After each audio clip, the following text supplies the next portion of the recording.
April 27న meeting పెట్టిండ్రంటే ఆ meeting కి ఖచ్చితంగా ఆడబిడ్డల ఆశీర్వాదం ఉంటదని చెప్పి 5,000 రూపాయలు మరి విరాళంగా ప్రకటించినటువంటి మా బీడీ అక్క చెల్లెలకు శిరస్సు వంచి నేను నమస్కారాలు తెలియజేస్తా ఉన్నాను. కేసీఆర్ గారు ఒక అన్నగా నిలబడి మీకు పెన్షన్ ఇస్తే ఇవాళ వారికి అండగా నిలబడి మీరు ఈ డబ్బులు ఇవ్వడం, మాకు దారి ఖర్చుల కోసమని విరాళం ఇవ్వడం మీ పెద్ద మనసును చాటుకున్నందుకు మా బీడీ కార్మికులకు అందరికీ కూడా హృదయపూర్వకంగా నమస్కారాలు. అట్లనే మా రాయకల్ తమ్ముడు శ్రీధర్ రెడ్డి ఉన్నాడు, సారీ మర్చిపోయినా, ఇంకా ఎవరిని చూసినా అందరు కూడా ఆత్మీయులు, అందరు కూడా హార్డ్ వర్క్ చేసే వాళ్ళే ఉన్నారు. ఎవరి పేరు చెప్పకుండా దయచేసి క్షమించాలని నేను కోరుతా ఉన్నాను.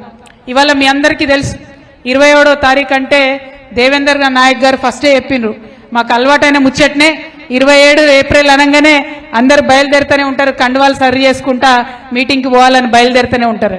కానీ ఈ సంవత్సరం ప్రత్యేకం. 25 సంవత్సరాలు అయింది టీఆర్ఎస్ పార్టీ పెట్టి.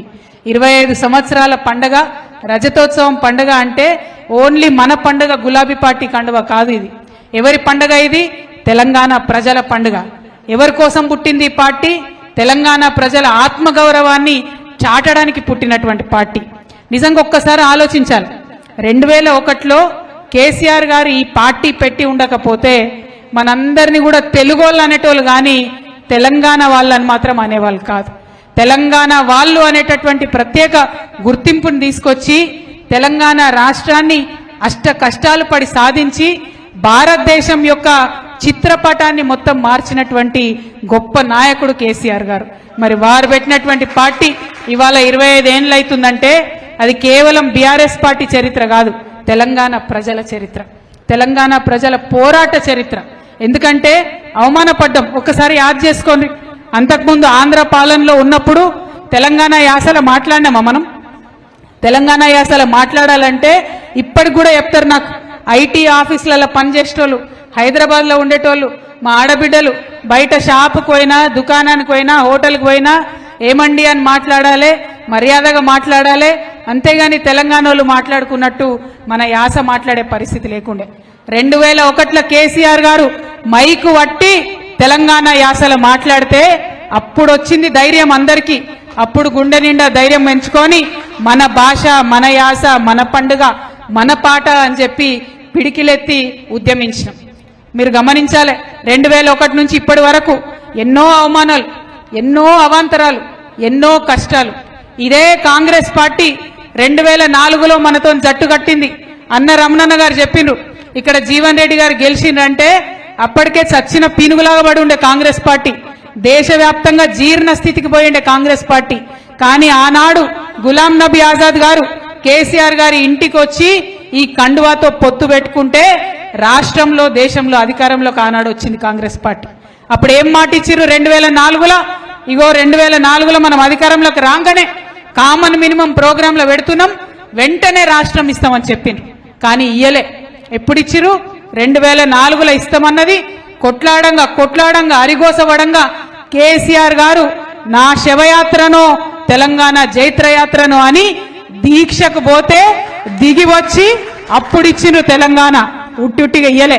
ఆ 10 ఏళ్ళు మనందరం కూడా ఎన్నో అవమానాలు పడ్డాం గ్రామంలో. ఇంతకుముందు మా జలందర్ చెప్పిండు, 2001లో కేసీఆర్ గారు ఆడ పార్టీ పెట్టంగానే జలదృశ్యంలో నేను ఇక్కడ జెండా పట్టినా అని. కానీ జెండా పట్టంగానే ఈజీగా ఏది రాలే. ఆయనకు రావాల్సిన ఇందిరమ్మ ఇల్లు 2005లోనే తీసేసిరని చెప్పిరు. అంటే కాంగ్రెస్ వాళ్లకు ఈ బెదిరింపులు కొత్త కాదు, మోసం కొత్త కాదు. ఆనాడు 2004లో మనని మోసం చేసిరు, మళ్ళా ఇవాళ 2024లో కూడా తెలంగాణ ప్రజలను మోసం చేసిరు. ఒక్క మాట ఒక్కటి కూడా వాళ్ళు ఇస్తామన్నది ఇచ్చినటువంటి పాపాన ఓలే. ఏమిచ్చిరయా అంటే ఫ్రీ బస్ ఇచ్చినాం మహిళలకు అంటారు. ఫ్రీ బస్ ఇచ్చిరు, సంతోషం. ఫ్రీ బస్ ఇస్తే బస్సులు పెంచుతారా తగ్గిస్తారా? ఎవరన్నా బస్సులు పెంచాలి కదా, సౌలత్ మంచిగా చేయాలి కదా, మహిళలు ఆత్మగౌరవంతో తిరిగేటట్టు చేయాలి కదా. ఇలా పరిస్థితి ఉన్నదా? టికెట్ కొనుక్కున్న మగవాళ్ళకు సీటు దొరుకుతున్నదా బస్సులల్లా? ఎక్కడన్నా ఆపుతున్నారా బస్సులు స్టాప్లల్లా? వికలాంగులు ఉంటే వాళ్ళు చెయ్యి ఊపినా కూడా కనీసం బస్సు ఆపకుండా పోయేటటువంటి పరిస్థితి. ఎందుకోసం? డ్రైవర్ మీద భారం, కండక్టర్ మీద భారం, ఆర్టీసీ బస్సుల మీద భారం. మరి బస్సులు మీరు పెట్టిండ్రు ఫ్రీ బస్సు, కానీ బస్సులు ఎందుకు పెంచరు? మా ఆడబిడ్డలు సౌకర్యవంతంగా కూర్చునేటట్టు ఎందుకు చేస్తలేరు? ఒక బస్సు ఇచ్చి మిగతా ఎగబెడతామంటే మరి మనం చూసుకుంటా ఊరుకుందామా? బస్సు ఇచ్చినాం కానీ బంగారం ఇయ్యమంటాడు రేవంత్ రెడ్డి గారు. విందామా? అట్లనే చూద్దామా? వద్దా బంగారం మనకు? ఎన్ని మాటలు అన్నారు ఆనాడు మనల్ని. ఇగో కేసీఆర్ ఉట్టి చెక్కిస్తున్నాడు మీకు 1,00,000 రూపాయలు, మేము వస్తే బంగారం తులం బంగారం ఇస్తామని చెప్పారు. తులం లేదు, మాసం లేదు, ఒక బస్సు ఇచ్చిరు, బంగారం తుస్సు చేసిరు. అవునా కదా? మరి నేను మీ అందరినీ కోరేది ఒకటే, రమణన్న ఈశ్వరన్న ఇప్పటిదాకా చెప్పిండ్రు ఈ మాట. ఇక్కడ ఒక కవిత చెప్తే నడవదు, అక్కడ పెద్దలు కేసీఆర్ గారు ఒక్కరు చెప్తే నడవదు, కేటీఆర్ అన్న ఒక్కరు చెప్తే నడవదు. మనందరం కూడా ఒక్కొక్క కేసీఆర్ కావాలి. ప్రతి గ్రామంలో మీరందరూ కూడా ముందుకొచ్చి ఇలా కమిటీలు వేసుకున్నారు.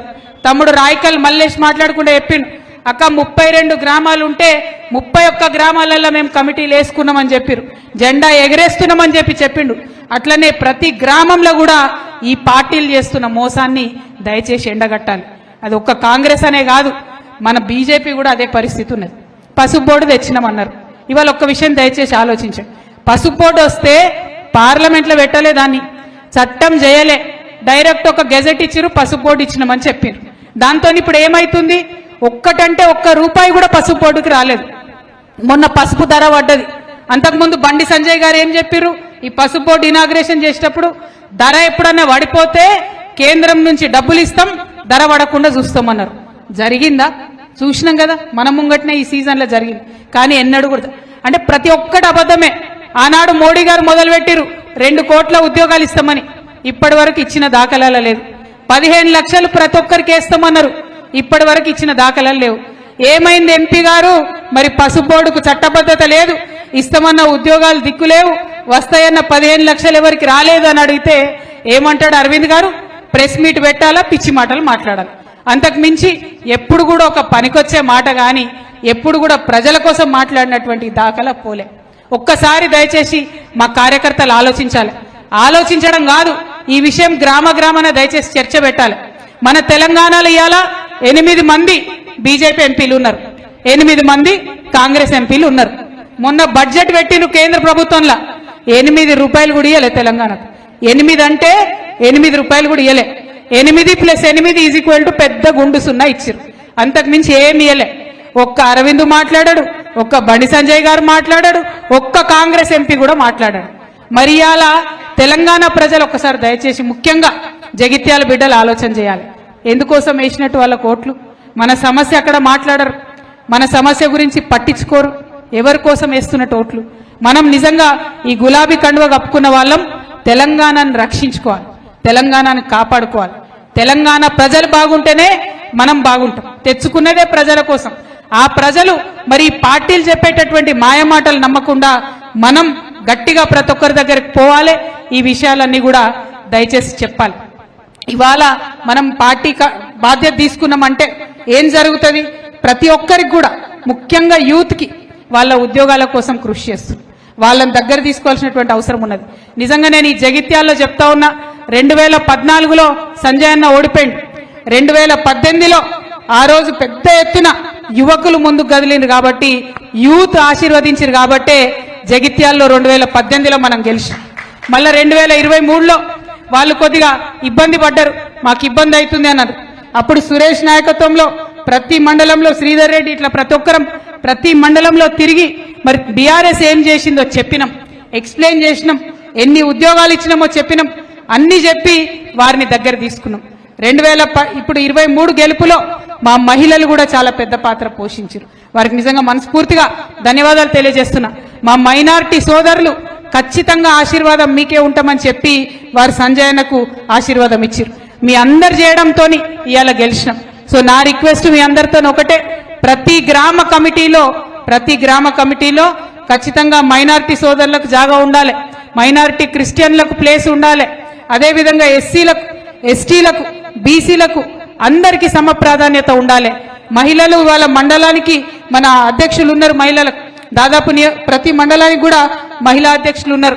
వాళ్ళని ఇంకా పెద్ద ఎత్తున ఎంకరేజ్ చేయండి. ఎందుకంటే మా అన్నలందరికీ చెప్తా ఉన్నా, లోకల్ బాడీస్లో 50% రిజర్వేషన్ వచ్చింది. రేపు అసెంబ్లీలో కూడా మాకు 33% వస్తుంది. కాబట్టి మా మహిళల్ని ముందుకు తీసుకెళ్లి ఎంకరేజ్ చేయవలసిందిగా గ్రామ నాయకులందరినీ కూడా కమిటీ నాయకులందరినీ కూడా నేను మనస్ఫూర్తిగా వేడుకుంటా ఉన్నా. మహిళలు ముందుకొస్తేనే గ్రామంలో ప్రజలందరూ కూడా ముందుకొస్తారు. ఒక్క ఇంట్లో ఒక మహిళ కన్విన్స్ అయిందంటే ఇల్లు మొత్తం కన్విన్స్ అయినట్టే, అందులో ఎటువంటి అనుమానం కూడా ఉండదు. కాబట్టి వారిని ఎంకరేజ్ చేయవలసిందిగా మిమ్మల్ని కోరుతా ఉన్నా.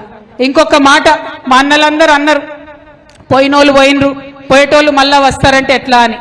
నేనేమంటున్నా అంటే ఒక నది ఉన్నదనుకో, అది ముంగటికే వారుతుంది, ముంగటికే వారాలే కూడా. అదే ప్రకృతి ధర్మం. పోయినోడిని ఇడిచేసేయాలి అక్కడనే. మళ్ళీ వెనక్కి రావడం, వెనక్కి పోవడం, తెచ్చుకోవడం అవసరమే లేదు. ఎందుకంటే పాత నీరు పోతేనే కొత్త నీరు వస్తుంది. ఇవాళ చాలా మంది మహిళలు, యువకులు, అదేవిధంగా వ్యాపారవేత్తలు ప్రతి ఒక్కరు బీఆర్ఎస్ పార్టీలో జాయిన్ అవ్వడానికి రెడీగా ఉన్నారు. పోండి, దయచేసి ఇంటింటికి తిరగండి, తిరిగి మన గురించి చెప్పండి, మన పార్టీ చేసినటువంటి పనులు చెప్పండి. కొత్త వాళ్ళని తీసుకోండి. పోయిన వాళ్ళు, పాత వాళ్ళు, మోసం చేసిన వాళ్ళు ఇంకా కూడా మోసపోతే మనకు తప్పైతే. ఒక్కసారి మోసం చేస్తే, ఒక్కసారి మోసపోతే ఎవరన్నా మంచిగుంటుంది, రెండోసారి మోసపోతే మనకు చేత కాదు అనుకుంటారు. ఇవాళ మనం పార్టీ నుండి చేయి బట్టి నడిపించి గెలిపిస్తే సంజయ్ అన్న 2 సార్లు ఎమ్మెల్యే అయ్యారు. కేసీఆర్ గారు ఈ జిల్లా మీద శ్రద్ధ పెట్టి జగిత్యాల జిల్లా ఇచ్చిరు, 4500 డబుల్ బెడ్రూమ్లు ఇచ్చిరు. హైదరాబాద్ తర్వాత అతిపెద్ద డబుల్ బెడ్రూమ్లు ఇచ్చింది జగిత్యాలనే. అదేవిధంగా మెడికల్ కాలేజ్ ఇచ్చిరు. అదేవిధంగా డిఎంఎఫ్టి నిధులు వందలాది కోట్ల రూపాయలు ఇచ్చింది. గ్రామాలలో రోడ్లు 1 కాదు 2 కాదు. డాక్టర్ సంజయ్ గారు వచ్చి నన్ను ఏది అడిగితే అది నేను కేటీఆర్ అన్నకో కేసీఆర్ గారికో చెప్తే కాదనకుండా ఇచ్చిరు. కాబట్టి ఇవాళ జగిత్యాల్లో గెలిచినాం మనం. ఆ విషయాన్ని దయచేసి అందరూ కూడా గమనించాలి. సంజయ్ అన్న మర్చిపోవచ్చు, కానీ జగిత్యాల ప్రజలు మాత్రం మర్చిపోరు. ఇంకా కూడా కేసీఆర్ గారు చేసినటువంటి పనులు చెల్లె వసంత చెప్పినట్టు ఇప్పటికి కూడా వారిచ్చిన నిధులకే కొబ్బరికాయలు కొడుతున్నారంటే మరి ఎందుకోసం పోయినట్టు సంజయ్ అన్న కాంగ్రెస్ పార్టీలకు? 1 రూపాయి దేకపోతివి, పెన్షన్ పెంచకపోతివి, ఒక కొత్త హాస్పిటల్ దేకపోతివి, ఎందుకోసం పోయినట్టు? ఉన్న బతుకమ్మ చీరలు ఊడగొట్టడానికి పోయినట్టు, ఉన్న రంజాన్ తోఫా ఊడగొట్టడానికి పోయినట్టు, ఉన్న క్రిస్మస్ తోఫా ఊడగొట్టడానికి పోయినట్టు. అంతేగాని కొత్తగా తెచ్చింది లేదు. అన్న నాయకత్వంలో, మనం ఈశ్వరన్న నాయకత్వంలో రోళ్లవాగు ప్రాజెక్టు కట్టుకున్నాం, కంప్లీట్ గా రైతులకు లాభం చేద్దామని. మనం మొత్తం ప్రాజెక్టు కట్టినాం, వాళ్ళకి కనీసం దర్వాజా కూడా కట్టస్తలేదు. 18 నెలలు అయింది. ఒక్క గేటు పెడితే ఇవాళ ప్రాజెక్టు మొత్తం నడిచే పరిస్థితి ఉంది. కనీసం ఒక గేటు పెట్టలేనటువంటి అసమర్థమైనటువంటి ప్రభుత్వం ఇలా రాష్ట్రంలో నడుస్తుంది. ఇక ఆ గొప్ప ప్రభుత్వానికి మన ఎమ్మెల్యే గారు అటుపోయిండు. మరి ఆయన ఎందుకు పోయిండో ఏం సంగతో నాకైతే తెలియదు. పైసల కోసం పోయిండని అందరు అంటారు.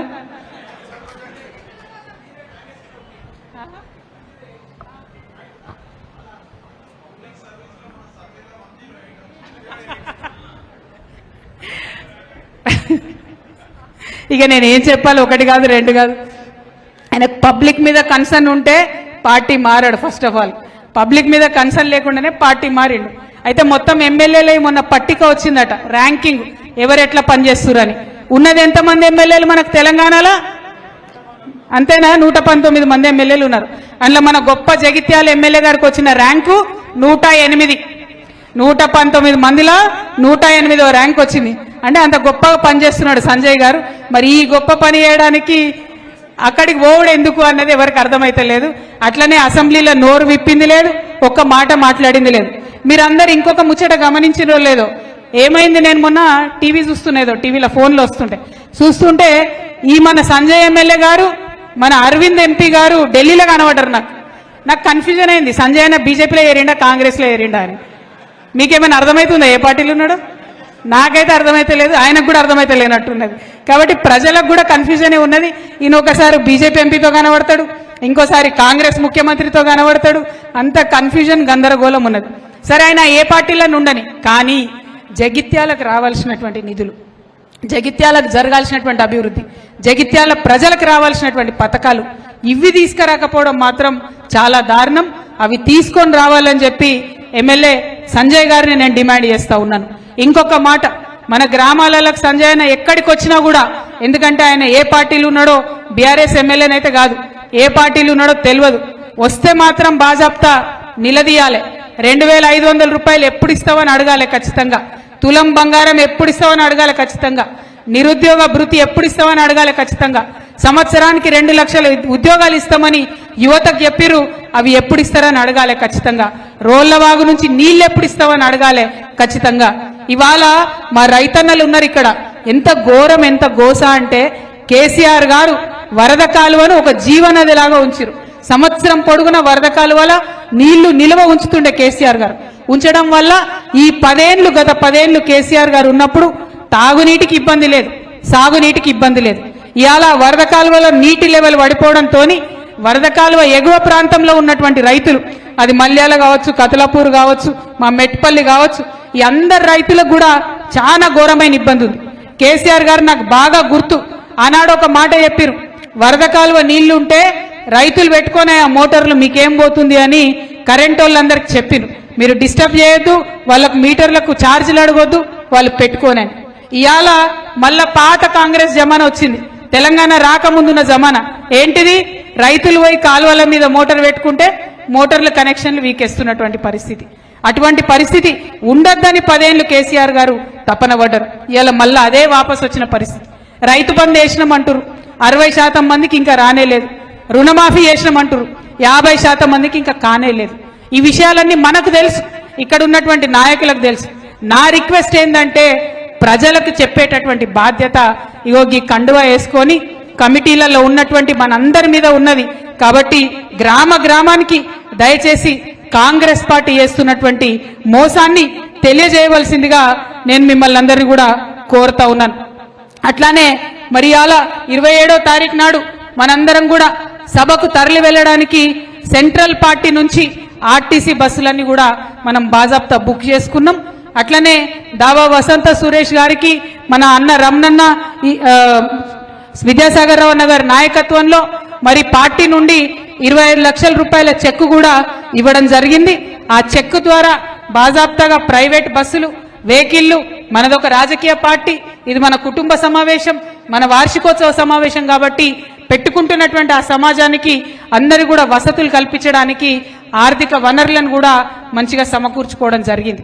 మరి ఏ గ్రామానికి ఏ బస్సు వస్తుంది, ఏ గ్రామానికి ఏ బండి వస్తుంది, ఆ డీటెయిల్స్ అన్ని కూడా మీకు చెప్పడం జరుగుతుంది. ఆ రోజు 27వ తారీఖు నాడు దయచేసి మీ అందరితో విజ్ఞప్తి, మంచిగా జోర్దార్ సిల్క్ జెండాలు కూడా అన్ని వచ్చినాయి. ప్రతి గ్రామంలో మంచి గులాబీ జెండా పొద్దున్నే ఎగరేసుకోవాలి. ఆ తర్వాత బస్సా బండా ఏది ఉన్నదో బయలుదేరి ఖచ్చితంగా సభాస్థలికి చేరుకోవాలి. చాలా మంది చాలా రష్ అవుతుంది. మరి ఆ రష్ కాకముందే పొద్దున్నే బయలుదేరాలని చెప్పి నేను రిక్వెస్ట్ చేస్తా ఉన్నాను. ఎందుకోసం అంటే ఇక్కడి నుంచి అక్కడికి పోవడం, అక్కడ కేసీఆర్ గారు చెప్పేటటువంటి మాట మనందరం వింటే మళ్ళా మనకు కొత్త పవర్ వస్తుంది, కొత్త ఉత్సాహం వస్తుంది. ఆ ఉత్సాహంతో మళ్ళా గ్రామాలలో మనం పార్టీ పని చేసుకోవచ్చు. కాబట్టి ఖచ్చితంగా సభకు ముట్టాలే, మనందరం కూడా చేరాలని చెప్పి ఈ సందర్భంగా నేను తెలియజేస్తా ఉన్నాను. जलसे में शामिल हमारे बहुत सारे मुसलमान भाई बहन हैं, आप सबको भी मैं सलाम करती हूँ. इस बार अगर डॉक्टर संजय साहब जगित्याल में जीते हैं तो इसमें बराबर हमारे मुसलमान भाइयों का पूरा साथ था, पूरा आशीर्वाद था. लेकिन आज जीतने के बाद बीआरएस पार्टी को धोखा देके, केसीआर साहब को धोखा देके वो जाके कांग्रेस पार्टी में शामिल हो गए. अगर कांग्रेस पार्टी में शामिल हो गए तो अब संजय अन्ना से पूछिए, कहीं भी मिलेंगे रास्ते में तो उनको जरूर टोकिए. अगर आप कांग्रेस पार्टी में शामिल हो गए तो किसके फायदा के लिए शामिल हो गए? किसी बच्चियों के वास्ते शामिल हुए, किसी औरतों को बेनिफिट के वास्ते शामिल हुए, किसी रैयतों के बेनिफिट के वास्ते शामिल हुए? किसके बेनिफिट के लिए आप कांग्रेस पार्टी में शामिल हुए? ये सवाल उनसे जरूर पूछिए, क्योंकि केसीआर साहब अकलियतों के हमदर्द है. उन्होंने अलग बहुत सारे स्कीम बनाए. शादी मुबारक अगर स्कीम लेके आए तो सिर्फ हिंदुस्तान में केसीआर साहब लेके आए. रमजान के टाइम पे गरीब मुसलमानों को कपड़े दिए पूरे हिंदुस्तान में, तो सिर्फ एक ही सीएम साहब थे, केसीआर साहब थे. మనం ఏ పండగ వచ్చినా, సేవాలాల్ జయంతి వచ్చినా అఫీషియల్ గా చేసుకున్నాం, క్రిస్మస్ పండగ వచ్చినా అఫీషియల్ గా చేసుకున్నాం, అంబేద్కర్ జయంతి అయినా అఫీషియల్ గా చేసుకున్నాం. ఇట్లా ప్రతి ఒక్కటి చేసుకొని ప్రతి ఒక్కరిని గౌరవించుకొని మనం ముందుకెళ్తున్నాం. మన జగిత్యాల్లో మీ అందరినీ మళ్ళీ ఒకసారి నేను రిక్వెస్ట్ చేస్తా ఉన్నా, జగిత్యాల అంటేనే కేసీఆర్, కేసీఆర్ అంటేనే జగిత్యాల్. ఎందుకంటే తెలంగాణ ఉద్యమ సమయంలో మాట ఇచ్చిండ్రు, జగిత్యాల జిల్లా వేస్తా అన్నారు, చేసిండ్రు, కాలేజ్ ఇస్తా అన్నారు, ఇచ్చిండ్రు. ఇంకా అద్భుతంగా జగిత్యాల డెవలప్ కావాలంటే మళ్ళా గులాబీ జెండానే ఎగరాలే. అది జగిత్యాల్లో లోకల్ ఎలక్షన్ నుంచి ఎమ్మెల్యే ఎలక్షన్ దాకా, ఎంపీ ఎలక్షన్ దాకా ఎన్నిక ఏదైనా ఎగిరే జెండా ఈ గులాబీయే కావాలని చెప్పి మనందరం కూడా ప్రతిజ్ఞ తీసుకోవాలి. ఏప్రిల్ 27వ తారీఖున జరిగేటటువంటి మన మహాసభ తెలంగాణలో కుంభమేళా జరుగుతుందా అన్నట్టు ఉంటది. లక్షలాది మంది తరలి వస్తారు. కాబట్టి అందులో మన పాత్ర ఉండాలి. జగిత్యాల పిడికిలు కూడా అక్కడ లేవాలి అని చెప్పి మీ అందరినీ కోరుకుంటూ మరి పెద్ద ఎత్తున జాగ్రత్తగా తరలి రావాల్సిందిగా అందరినీ పిలుపునిస్తూ మీ దగ్గర నేను సెలవు తీసుకుంటా ఉన్నాను. ఎక్కడోళ్ళు అక్కడ 2 నిమిషాలు కూర్చోవాలి. ఎందుకంటే మంచిగా జగిత్యాల చలో వరంగల్ సభ పోస్టర్ మనం రిలీజ్ చేసుకోవాలి. కేటీఆర్ అన్న మనకు ఒక బాధ్యత పెట్టిండు. ఆనాడు నేను లేనటువంటి సందర్భంలో అన్న ఒక మాట చెప్పిండు, జగిత్యాల మళ్ళీ తప్పకుండా కవిత పోతుంది, అంతా కూడా తిరుగుతుంది, తిరిగి మరి పార్టీ బాధ్యత తీసుకుంటుందని. రామన్న ఆదేశాల మేరకు ఇవాళ మనం జగిత్యాలలో ప్రతి గ్రామంలో కమిటీ వేసుకున్నాం. ఫ్యూచర్లో పార్టీ నుంచి ఏ ఆదేశం వచ్చినా ఖచ్చితంగా ముందుకు తీసుకొని పోతాం. మరి పెద్దలు వారి డైరెక్షన్లో ముందుకు నడిచి పార్టీని బలోపేతం చేస్తామని కూడా మరొకసారి తెలియజేస్తూ దయచేసి ఒక 2 నిమిషాలు కూర్చొని ఉండాలి. పార్టీ పోస్టర్ ఆవిష్కరణ అయిన తర్వాత సభ ముగిసినట్టుగా భావించాలి. Thank you. జై తెలంగాణ, జై కేసీఆర్, జై కేసీఆర్, జై బీఆర్ఎస్. కూర్చోరు పోస్టర్ ఆవిష్కరణ కాగానే అందరికి భోజనాలు చేసిపోవాల్సిందిగా మా నాయకులందరూ కోరుతున్నాం. తొందరపడకుండా అందరికి సరిపోయిన భోజనాలు తెప్పించినాం. కొద్దిగా మెల్లగా సిస్టమేటిక్గా భోజనాలు చేసిపోవాల్సిందిగా కోరుతున్నాం.